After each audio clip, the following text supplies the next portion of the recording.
आवडी चॅनेलवरून सर्वांना नमस्कार। या आंबे कैरी खायला तर हे आहे आवडीच्या शिवारातील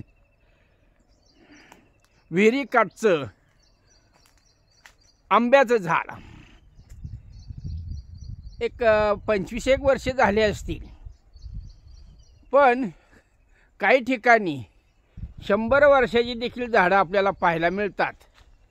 आता या कैऱ्या लागलेल्या आहेत, तोंडातलं पाणी जरा तोंडातच ठेवा, नाहीतर ते हितपर्यंत येईल।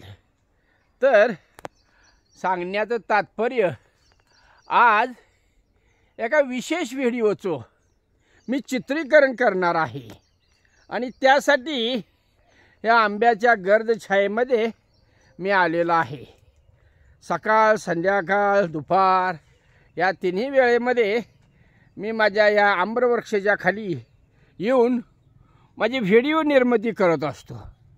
आम्रवृक्षाच्या खाली जर का आपण बसलो, कुठल्याही वृक्षाच्या खाली बसा, तर तुम्हाला विशिष्ट प्रकारची बुद्धी लाभेल, समाधान लाभेल। तर हे जे आहेत आंबे, हे विहिरीकडचे आंबे आहेत। बघा, आता मी दाखवायला लागलेलो आहे आणि नंतर तुमच्या लक्षात येईल माझं जे भयानक सत्य काय होतं। बघा, हा विहिरीकाठचा आंबा, विहिरी तुम्हाला दिसत असेल। बघा बरं, दिसते का विहीर? ठीक आहे, हे आहेत विहिरीकाठचे आंबे। म्हणजे आजच्या या प्रसंगामध्ये अशीच एका विहिरीवर फांदी गेलेली होती आणि हे चित्रीकरण झाल्यानंतर तुम्हाला प्रत्यक्ष भयानक वर्णन तुम्हाला सांगणार आहे। ही आहे आवडीच्या शिवारातील विहीर। तर ही जवळजवळ एक 40 फुटाची विहीर आहे आणि दुसरं म्हणजे विहिरीत पाणी आहे। आता हे पाणी कुठलं आहे? तर कारखान्याचं जे इरिगेशन आम्हाला महिन्यात 3 आठवड्यातून मिळतं, त्यातून जे झिरपाहून येतं हे विहिरीत येतं आणि हेच पाणी जेव्हा पाण्याची ओढ पडेल उसाला, तेव्हा आम्ही वापरतो। तर बघा किती काळोख दिसतोय। काही काही विहिरी ह्या 80, 90, 100 फुटापर्यंत देखील आहेत। जुन्यातल्या आत्ताच्या विहिरी 40, 50 फुटापर्यंतच आहेत। मशीननं काढल्या जातात आणि मशीननं काढलेल्या विहिरी ना पायऱ्या नाहीत। त्यामुळं आजकालच्या मुलांचं पोहण्याचं अवघड झालेलं आहे। मुलांना एकच माहीत आहे, समुद्र आणि स्विमिंग टँक आणि घरातील टँक। ठीक आहे, आपण आपल्या विषयाकडे जाणार आहोत। आवडी चॅनेलवरून सर्वांना नमस्कार। आजच्या व्हिडिओचा विषय आहे दिवसा चांदण्या दिसल्या। दिवसा चांदण्या दिसल्या। आता तुम्ही म्हणाल, हा काय प्रकार आहे हो?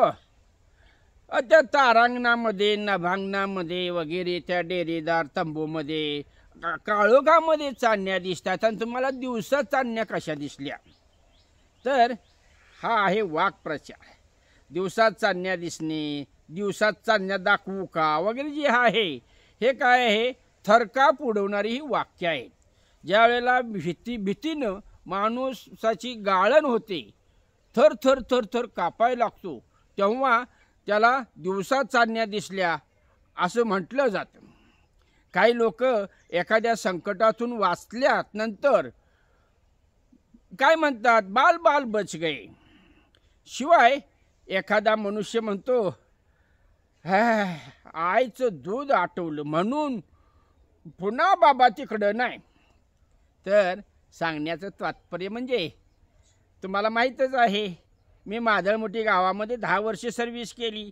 1989 साली मी माझ्या आवडीला आणि माझ्या 2 चिमुकल्यांना घेऊन तिथं राहायला गेलो। मुलं लहानाची मोठी होत होती। माझ्या आवडी तिथंच अंगणवाडीवर मदतनीस सेविका म्हणून कामाला लागली होती।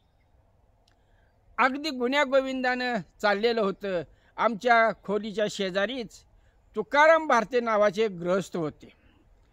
त्यानं देखील 3 मुली, 2 मुलं मोठी झाली होती. एक मुलीचं लग्न झालेलं होतं, ती नांदायला गेलेली होती.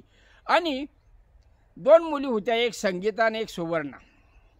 त्यातली सुवर्णा हिनं 4थीपासूनच शाळा सोडलेली होती आणि संगीता ही आमच्या वर्गात 7वीला होती, म्हणजे माझी विद्यार्थिनी होती. तर एक दिवस काय म्हणले, ह्या दिवसामध्ये एप्रिलमध्ये सुट्ट्या लागायच्या होत्या मेच्या. आणि दादा म्हणले, गुरुजी बसून काय करताय, चला की आंब काढायला. अहो आमच्याकडे छोटा आंबा, गोठा आंबा आहे. तशा आंब्याचे अनेक प्रकार आहेत, पण म्हणजे आंबा काढायला आला या आणि जाऊया. मग दादांच्या या गोड बोलण्याला भुलून पोरांना घेऊन त्यांच्या बैलगाडीतनं आंबे काढायला त्यांच्या शेताकडे गेलो. आता गुरुजी आंब काढतात म्हणल्यानंतर काय हो, अहो गावातली वानर सेना आमच्या पोरांनी गोळा केली, ती देखील मागणं उड्या मारत घालत आले. मग दादा म्हणले, आणखीन एक 2 जोडीदार तिने मला दिले. 2-3 छलण्या घेतल्या. छलण्या म्हणजे काय, एक प्रकारची झोळी की त्याच्यामध्ये आंबा अडकवायचा आणि ओढायचा, त्या झोळीमध्ये पडतो. जर का आंबा जमिनीवर पडला, त्याला लागलं, जखम झाली, चेचारला, तर तो नाचतो. म्हणून अलगद आंबा काढून घेण्यासाठी एक झोळी केलेली असते, त्याला छलनी म्हणतात. तर आम्ही 3 जण 3 छलण्या घेऊन वरती गेलो. आंबे काढायला सुरुवात केली. पण एका फांदीकडं, म्हणजे ती फांदी अगदी वैशिष्ट्यपूर्ण होती, म्हणजे विहिरीच्या बरोबर डोक्यावर गेलेली, आडवी. मग दादा काय म्हणले, गुरुजी आजपर्यंत कुठल्याही माणसानं ह्या फांदीवरचे आंबे काढले नाही, बाकी सगळीकडचे आंबे काढले, पण म्हणले ह्या फांदीवरचं कोणी आंबे काढलेले नाहीत. बघा तुम्हाला निघतात का. आता मला चॅलेंज स्वीकारायची सवय असते, तुम्हाला माहीतच आहे. सर्व्हिसला लागल्यानंतर 1 महिन्याच्या आतच पराक्रम केला होता. अमावस्याचा थरार म्हणून हा व्हिडिओ गेल्या वर्षी तुमच्यासाठी पाठवलेला आहे. दुसरा व्हिडिओ म्हणजे मुलांनी बापाला धडा शिकवला. ह्याच्यामध्ये दादांचं बोधवाक्य त्यावेळेला मी लक्षात ठेवलेलं होतं की लहान मुलांना, बालगोपाळांना 3 सांजेच्या वेळी, कातर वेळी रागवू नका. योग्य वेळ काळ पाहून रागवा. मुलं ही आलड आहेत आणि त्याचा परिणाम तुम्हाला त्या व्हिडिओ पहा, तुमच्या लक्षात येईल. तर आता आपण आंब्याच्या डहाळीकडे जाऊया, विहिरीवरच्या डहाळीकडं. तसा मी लहानपणापासून झाडावर चढत होतो. शेंड्याचा आंबा काढण्यात मी तरबेज होतो. आणि दादानं माझ्या मनामध्ये चॅलेंज भरवलं, असलं कसलं झाड आहे, आजपर्यंत का गेली नाहीत लोक. म्हणून मी ठीक आहे म्हणले, दादा बघतो, प्रयत्न करतो, मला निघतेच का आंबे म्हणून. मग जरा छलनी मागं पुढं अडकवत त्या झाडाच्या फांदीला कावळ्यामध्ये धरून असं माकडासारखं रांगत जाऊन वगैरे त्या विहिरीच्या बरोबर मध्यावर त्या फांदीवर गेलो. आंबे काढले.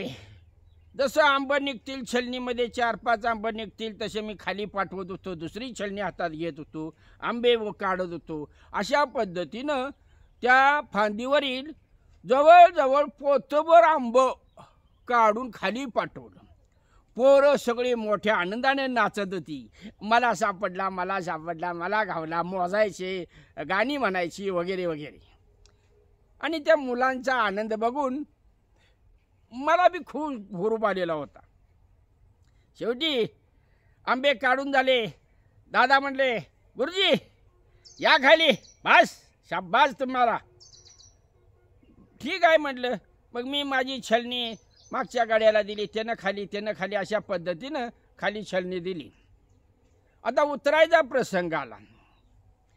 मग सहज मनात आलं की आईला हे झाडाच्या फांदीवरचं आंबा आजपर्यंत कोणी का काढले नाहीत.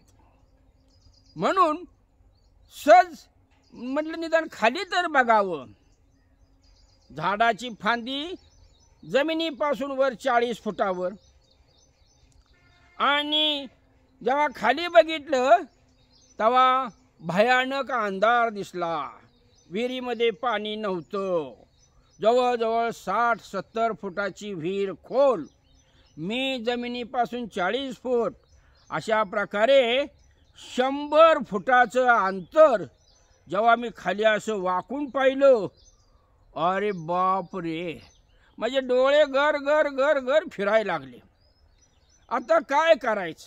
विहिरीत पाणी नाही, दगडं धोंड दिसतात, चिखल दिसतोय, आणि जर का तोल गेला आणि पडलो तर जाग्यावर खलास. विहिरीत जाण्याचे सगळे मार्ग पहिलेच बंद झालेले होते.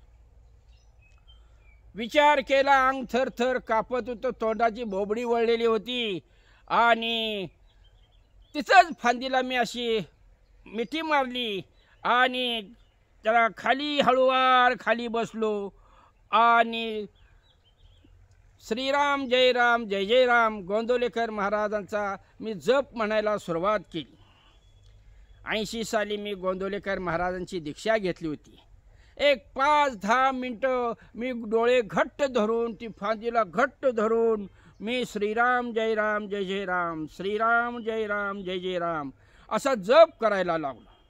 जसजसं जप होऊ लागला तसतसं महाराजांनी एक शक्ती दिली, आणि त्या शक्तीच्या जोरावर जरा शुद्धीत आलो, भानावर आलो, आणि पुन्हा खाली न बघता कसं तरी जसं गेलो, रांगत मिठ्या मारत घसटत विसटत तसंच पुन्हा माघारी आलो. अगोदरच बोबडी वळलेली होती, भीतीनं गाळण उडालेली होती, आणि खाली कसं तरी उतरलो आणि मटकन खाली बसलो. दादानी पाठीवर थाप ठोकली, बास गुरुजी, नाव राखलं तुम्ही. अहो, दादांची हुशारकी झाली, पण माझं कसं थरथर थरथर थर सगळं कापत होतं, तोंडातनं शब्द देखील वळत नव्हता. आणि अशा ह्या कठीण प्रसंगातून मी तुम्हा सर्वांच्या आशीर्वादानं, सदिच्छेनं हा प्रसंग सांगण्यासाठी तुमच्या पुढं बसलेला आहे. तेव्हा काही लोकांना, तरुण पिढीला, अल्लड पोरांना काय म्हणतात त्याला, झाडावर चढवण्याची सवय असती, हुलीवर घालण्याची सवय असती. बाबांनो, अशा ह्या भूल थापांना, ह्या हुलीला आणि ह्या मोठ्या बोलण्याला तुम्ही फसू नका. मी फसलो ती फसलो, माझ्या पाठीमागं माझं दैव बलवत्तर होतं म्हणून मी वाचलो. तुमचं काय सांगता येणार नाही. तेव्हा शक्यतो चॅलेंज स्वीकारताना सारासार विचार करा, मग चॅलेंज स्वीकारा आणि आपल्या जीवाचं रक्षण करा. हेच या प्रसंगातून तुम्हाला सांगू इच्छितो. जय हिंद, जय महाराष्ट्र.